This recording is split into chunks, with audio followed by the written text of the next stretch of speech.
নিয়েছি, নিয়ে এবার আমরা এটাকে আ ১ কাপের মতো পানি দিয়ে এরপর কষিয়ে নিব। এরপর আমরা এখানে মগজটাকে ভালো করে আ ম্যাশ করে নিচ্ছি হাতের মাধ্যমে। হাতের সাহায্যে ভালো করে ম্যাশ করে নিতে হবে। সুন্দর করে ম্যাশ করতে হবে যেন আস্ত না থাকে। এরপর সেই মসলাগুলো ভালো করে কষানো হয়ে গেলে আমরা সেই মেশ করা মগজটা দিয়ে নিব। দিয়ে এবার এটাকে ভালো করে নেড়ে নিতে হবে। এই সময় কিন্তু ঝালটা হালকা একটু কমিয়ে নিতে হবে, না হলে কিন্তু এটা লেগে যাবে। আর এটা আস্তে করে নাড়তে হবে। মসলাগুলোর সাথে মগজটাকে ভালো করে নেড়ে নিতে হবে।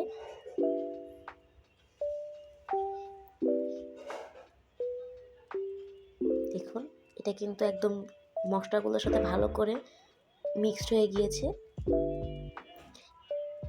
এরপর আমরা এখানে পরিমাণ মতো পানি দিয়ে নিব।